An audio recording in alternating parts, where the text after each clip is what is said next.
Good morning बेटा।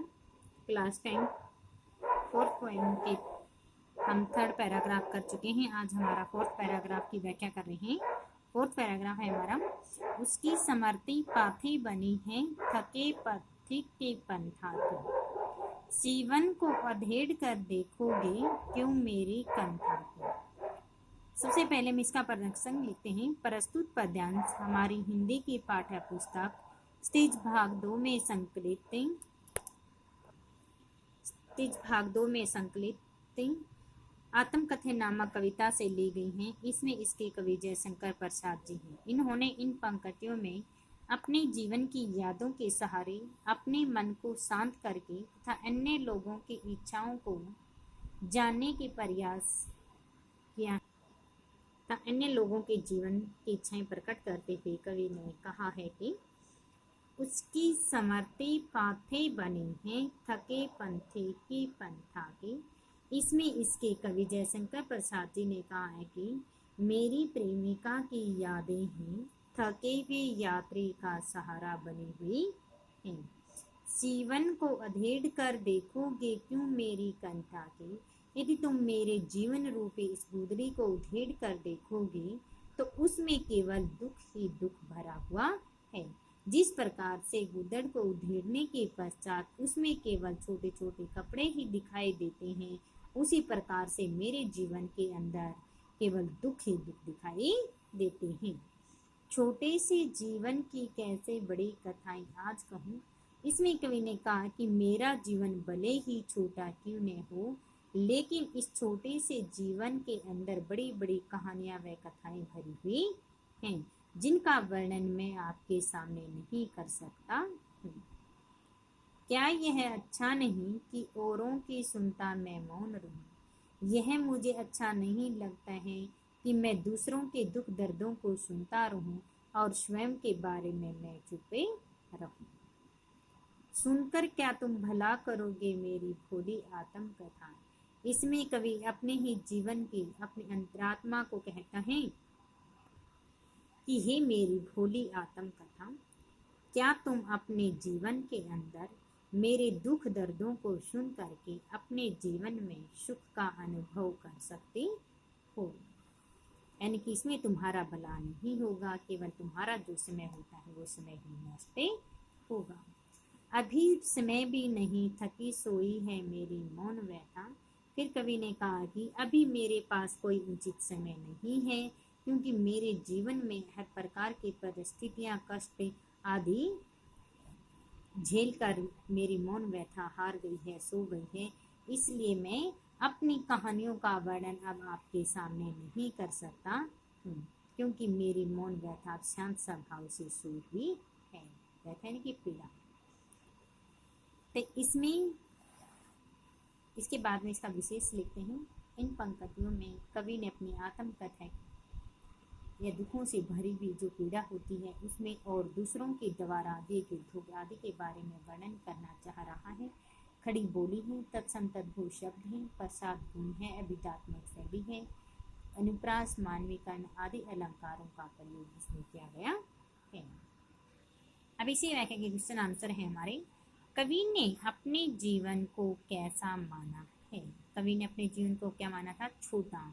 ने कहा था कि मेरा जीवन भले ही छोटा क्यों न हो, लेकिन इस छोटे से जीवन के अंदर बड़ी बड़ी कहानियां व कथाएं भरी हुई हैं।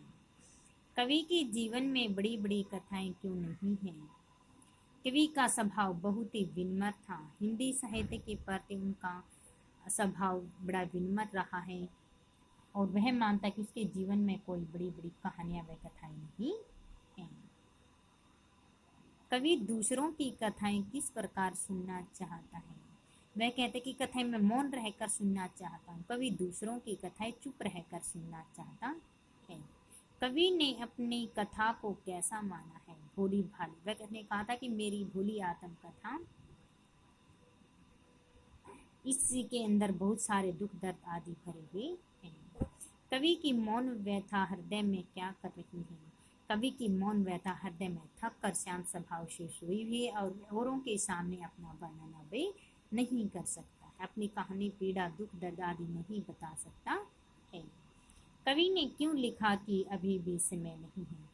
कवि ने कहा कि क्योंकि मेरी मौन व्यथा शांत स्वभाव से सोई हुई है और अभी दुख दर्दों को सुनाने का मेरे पास कोई भी समय नहीं है। कवि ने प्रश्न चिन्हों के प्रयोग की से शिल्प में किस विशेषता की ओर उजागर किया है। इसमें कवि ने अपने पाठक और श्रोता की जो जिज्ञासा होती है उसकी वृद्धि की है और उन नाटकीयता गुणों को भी प्रदान किया गया है। मौन व्यथा में निहित गुणार्थ को स्पष्ट कीजिए। मौन व्यथा में विदित कि व्यक्ति जब अपने दुख दर्द सबके सामने बार बार कहता, कोई भी उसे नहीं बांटना चाहता, बल्कि उसे बांट कर उस पर व्यंग्य करते हैं, उपहास करते हैं, उसकी हंसी मजाक उड़ाते हैं। इसलिए वह कहता है कि मैं अपने दुख दर्दों के बारे में दूसरों के सामने वर्णन नहीं कर सकता है। इसलिए वह अपनी पीड़ा को मौन व्यथा कहकर ही चुप हो जाता है कि चुप यानी कि मैं अपने हृदय के अंदर ही उनको शांति कर रहा हूँ। अब इसी व्याख्या की पर्सन है हमारे ऑप्शन टाइप। कवि किसका परिचय औरों को नहीं देना चाहता, अपनी आत्मकथा का परिचय औरों को नहीं देना चाहता। कवि ने किस बोली का प्रयोग किया, खड़ी बोली का। कवि ने शब्दावली तत्सम तत्पुरुष शब्दावली का प्रयोग किया गया है। इसमें बताया था लाक्षणिकता शब्द सदी है कि शैली आत्म कथात्मक शैली का प्रयोग किया गया है। गुण कौन सा था, इसमें गुण हमारा इसमें प्रसाद गुण है। अलंकार बता दे, अलंकार कौन कौन से, इसमें अनुप्रास और मानवीकरण आदि अलंकारों का प्रयोग किया गया है। कवि ने अपनी कथा को भोली क्यों कहा है। कवि का जीवन सीधा साधा विनम्र स्वभाव से भरा हुआ था। उसे लगता था कि उनकी जो कथा में विशेष स्थान देने की एक क्षमता है। किसी प्रकार की वाई वहाँ पर नहीं की जा सकती कि मेरी आत्मकथा भोली है, कि हे मेरी भोली आत्मकथा, क्या तुम अपने जीवन में सुख, दूसरों के दुख दर्दों को सुन करके अपने जीवन में क्या तुम सुख का अनुभव कर सकती हो। ये इसलिए उन्हें अपनी आत्मकथा को भोली और शांत स्वभाव वाली कहा गया है। आप अपना आत्मकथा गद्य ये हो चुका था हमारा, ये भी हो चुका। जयशंकर प्रसाद ने आत्मकथा नामक कविता की रचना क्यों की गई थी, ये भी हमारा हो चुका था कि जयशंकर प्रसाद जी ने अपनी आत्मकथा रचना हंस नामक पत्रिका द्वारा चलाया करते थे। वे उनके संपादक हुआ करते थे और 1932 ईस्वी में उन्होंने एक विशेषांक निकालने का भी निर्णय लिया था। प्रसाद जी ने अपने मित्रों से आग्रह किया था कि वे अपनी आत्मकथा स्वयं लिखेंगे, कि उसकी जो आत्मकथा है वह अपने सिवा किसी और के सामने अपनी उस दुख दर्दों का वाई का किसी के सामने वर्णन नहीं करना चाहते थे। एक विशेषांक अंक छिपा हुआ है। ये व्याख्याओं के पर्सन राइट प्लस लर्न। आज हमारे 4th जो पोएम होते हैं ये आज कंप्लीट हो चुकी है। कल के लिए हमारे ये होमवर्क है।